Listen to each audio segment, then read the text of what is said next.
Hello mga kabibig! Welcome back sa ating bagong YouTube channel. Ito ang pinakamaingay ng YouTuber sa balat ng YouTube. Ako si Kabibig, maglabak-labak na tang with evidence. Kumusta sa ating mga OFW all over the world? Naghihintay sa ating mga labak-labak with evidence. Ako grabe, may bagong pasabog naman si Maharlika Boljakera. Oo kabibig, nananawagan siya sa pamilya or kapamilya ni Percy Lapid na magsalita na kung meron silang nalalaman kung sino ang nagpagorgor kay Percy Lapid. Itong si Maharlika, may pinasabog din kung sino talaga ang totoong nagpagorgor kay Percy Lapid. Alam ko, panoorin natin mga kabibigha ang isang video kung saan merong mga pasabog si Maharlika. Grabe mga kabibig. O ito, napanood ko lang to mga kabibigha. Ito mga kabibigha. Okay, go. Presidente. So ayon sa aking source dito sa mga kamag-anak, talagang nilalabas na nila yung mga ginagawa nitong Bangag na noon pa lang pala kawatan na talaga ito si Bangag Jr. Kasi pag wala daw siyang pangpulburon, ay ninanakawan niya mismo yung kaibigan niya. Wala tayong matino na NBI. Wala tayong matinong SOCO, wala tayong matinong pulis kasi sila mismo ang nanggigipit. Paano ay imbestigahan? Galing sa kamag-anak ng mga bangag sa Visayas. Naalala ninyo yung sinasabi ko sa inyo na ERQ na kamag-anak nila na I hope magsalita ka Miss ba Mister? Miss and Mister. I hope magsalita siya. Etong si ERQ na siya man ay biniktima ni Lisa at inabutan siya ng pulburon. Okay? Maliban kay ERQ na panibagong kamag-anak nito, ito babasahin ko ng bonggang-bongga.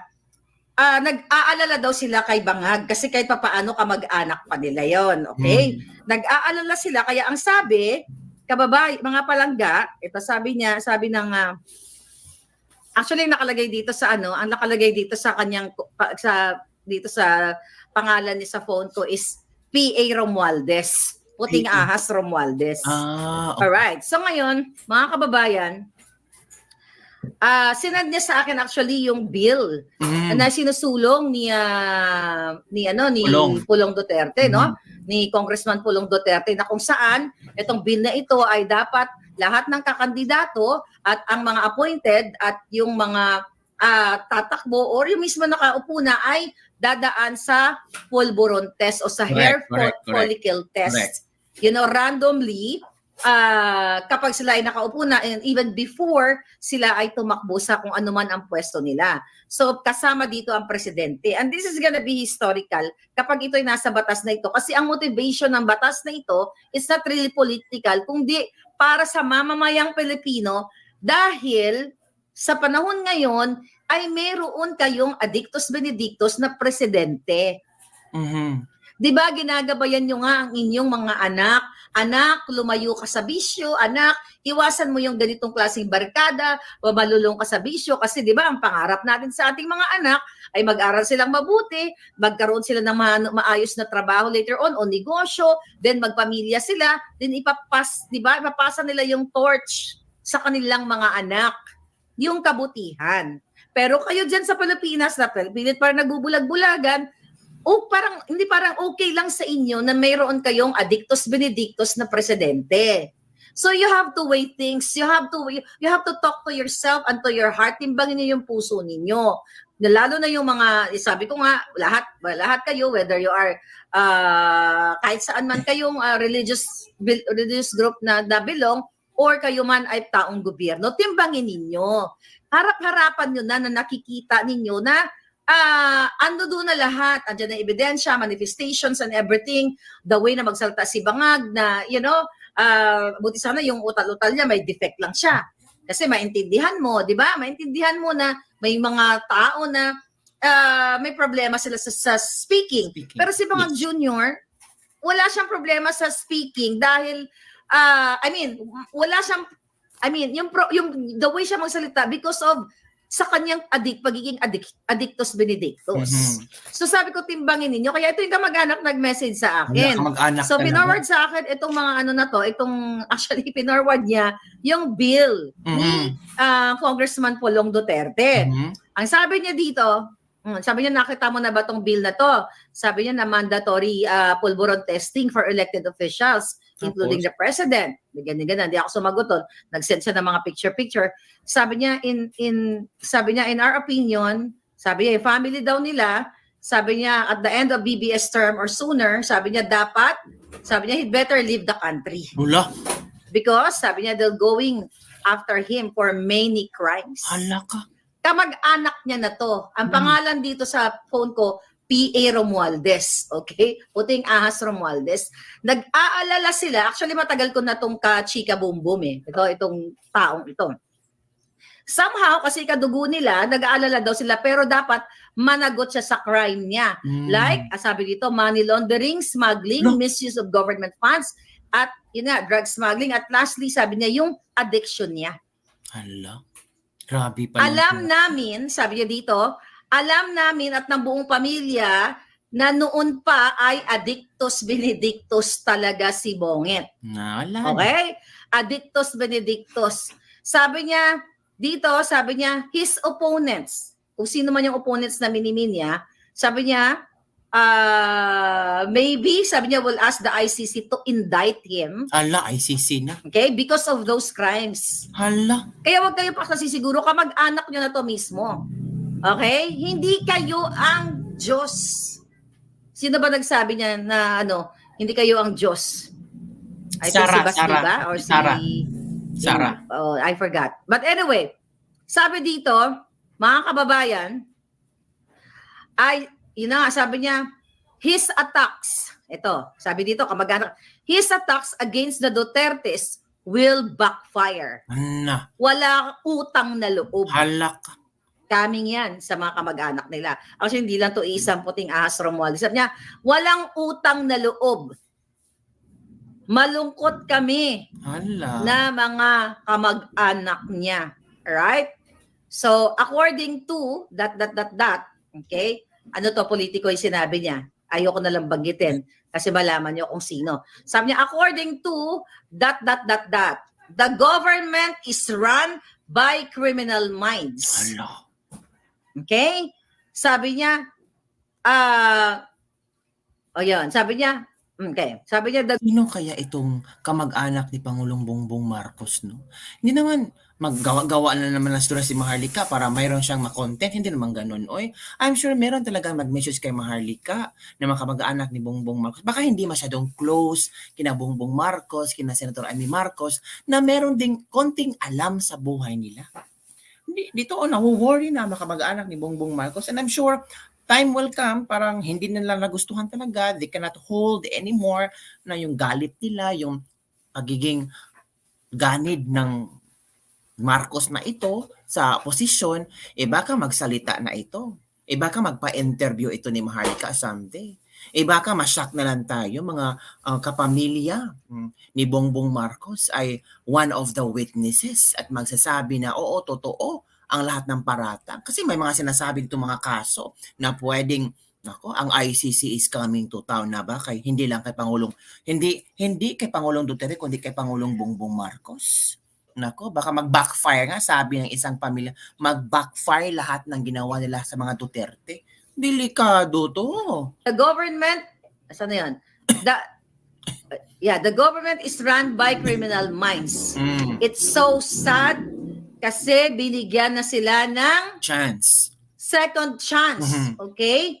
To prove themselves at to redeem their names. Correct. Sabi niya.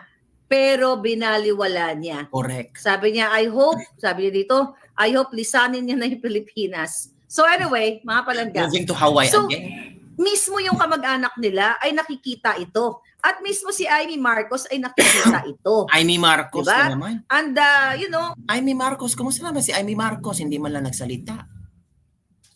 Parang hinahayaan lang ng kanyang kapatid na gawin ito, gawin ganito. Tapos ngayon, ang latest trending news, ang NEDA. Nagpalabas na naman ng hindi na mahirap ang isang tao kapag kakain ng 64 pesos a day. Talagang grabe yung pambubuto nila para sabihin talaga na progresibo ang Pilipinas sa pamamahala ni Bongbong Marcos. Siya na si Amy, magsalita na si Amy. Napaka-easy naman magsalita. Yes, my brother is like that. No, my brother is not using like that. Diba? Mas madali. At least, kapatid na talaga ang nagsasabi. Pero sabi ng iba, dahil mo na lang daw ng magkapatid na ito, ipatunayan na lang daw nila, kailan magtrabaho. Paano kung patunayan, kung puro na lang budol-budol, kung puro na lang fake news, kung puro na lang kamalian ang nagawa, kung puro na lang pangako, pero napapako. Di ba mga kabibig? Wala na kayong tiwala kay Amy Marcos. Alam ko naman na sabi niyo ito ay manggagamit, mambubudol din. Totoo naman dahil binudol tayo dahil alam niya yung kapatid niya Adictus Benedictus. Kaya nga ang hamon ninyo, may nabasa ako diyan na kung totoo si Amy, okay, kung totoong siya ay talagang gusto niyang i-redeem ang pangalan niya, mismo siya ang magpangalan sa kanyang kapatid na Adictus Benedictus. Kasi nga, mismo itong kamag-anak, hindi nga ito kapatid eh. Nakikita nila. Di ba, kinuwento ko sa inyo doon sa Makiki, Hawaii, hinanap pa si Bangag Jr. nung dying na yung kanyang tatay, si Marcos Sr. kasi nagbabangag pa. Hala ka. Hinanap pa siya kung saan-saan. Dying yung tatay niya, ha? Kung saan-saan nagpa-party, kung saan sumisinghot. At napag-alaman ko, ito panibago ito na, panibagong information. Alam nyo ba, nung palang nag-aaral si Kuting, okay, sa Amerika, meron talaga palang sakit ito. Hala? Klepto. Hala? Tanong kaya natin sa Voltes 5 kung ilan ang mga ninakaw ni Bangag Jr. nung sila ay kabataan pa. Grabe naman. Imagine mo, nung time na yon, okay? Nung time na yon, sabi ko sa mga putingas natin, hindi basta-basta kamag-anak pa. Hala. So, Marcos Jr., nakikinig ka, di ba? Ito yung mga tirada nyo sa amin. Gusto nyo kaming ibagsak dito sa social. Hindi kayo magwawagi. Ito tirada ko sa inyo.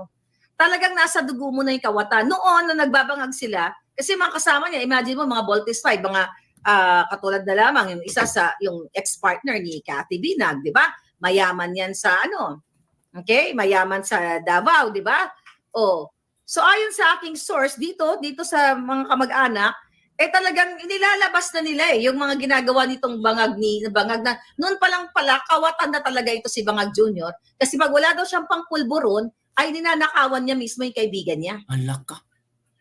Di ba? Ninakawan niya mismo yung kanyang mga kaibigan. Kasi mismo yung confidential informant eh. Di ba?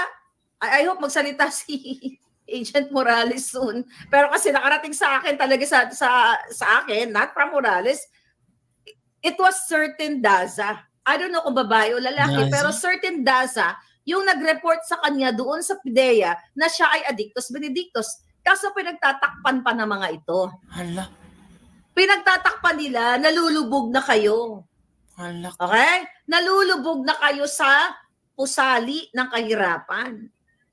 At napag-alaman ko din, ito very, very reliable information. Mas segue tayo. Tungkol dito kay Percy Lapid. Hala. Okay?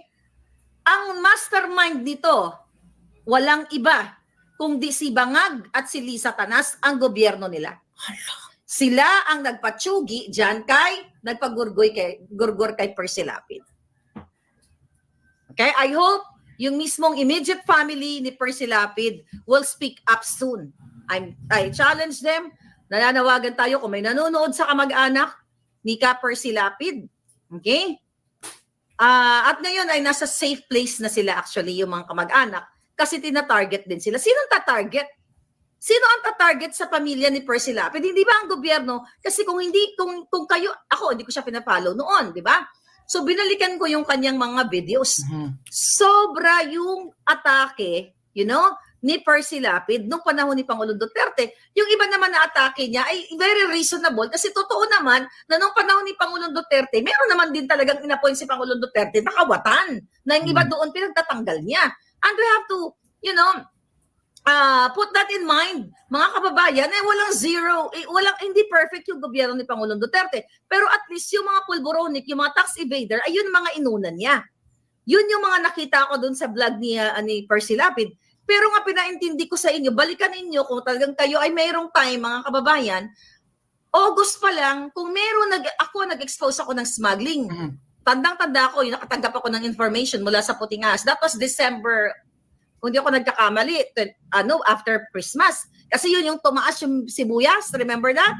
Yung pina-viral natin na Bonina, cooperative na binili ng gobyernong ito, ang sibuyas ng 100 plus lang, 170, tapos ng 170. Binili nila ng 500 500 plus, 530 yata yung ano na yon, yung per kilo ng sibuyas, tapos binenta nila ng 170 pesos para kunwari mataas ang presyo ng sibuyas, at ngayon kasabot na yung mga smuggler tulad nila Michael Ma, di ba?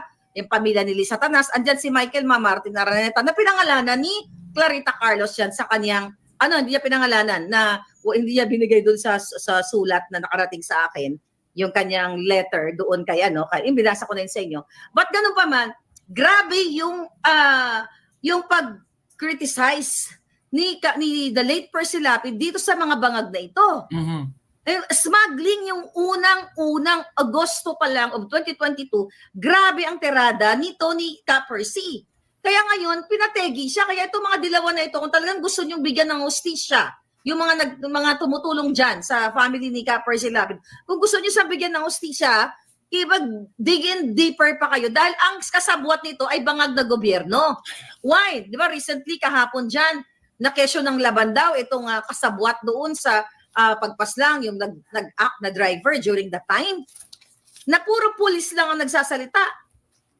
Pwede kasi mangyari na, kunyari may pulis na doon, tapos ginaril na nila, tapos tututukan nila yung mga pamilya, sabihin nyo nagpatiwakal. Kasi wala tayong proper forensic investigation, o wala tayong matino na NBI. Wala tayong matinong SOCO, wala tayong matinong pulis kasi sila mismo ang nanggigipit. Paano ay imbestigahan yun? Kung yun ba talaga certain, was it Rolly? I forgot the name, yung napatay, Rolly ba? Comment kayo dyan. Paano natin ma-secure kung yun talaga ang kasabwat?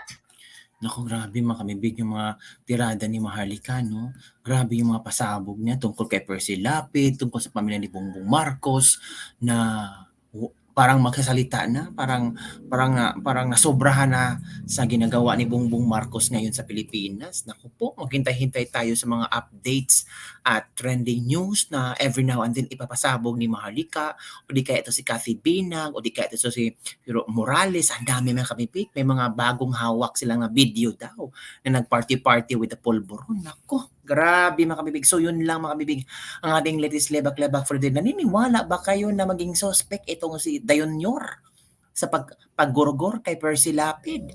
Naniniwala ba kayo na someday itong mga kamag-anak ni Bongbong Marcos ay magsalita na laban sa kanya at ibubulgar lahat ng sikreto? Maniniwala ba kayo na si Senator Amy Marcos someday magpapa-interview na at aaminin ang totoo kung pulboronic ba si Bongbong o hindi? Nako mga kabibig. So yun lang po mga kabibig ang ating latest lebak-lebak for today. Shout out sa ating mga OFW dyan. Oo, alam ko nakasunod kayo sa kung ano ang mga latest trending news sa Pilipinas. At yung iba naman ay nawiwindang sa kailangan nalalaman. Yung iba sabi ay ayoko muna umuwi sa Pilipinas. Oy, ang gulo-gulo pala. Tapos wala pang benepisyo ang mga OFW. Mahihirapan lang kami sa Pilipinas. At ang mahal-mahal pa ng bigas. Diba? Comment below kung ano ang yung reaction. Oy, bye everyone. See you next time.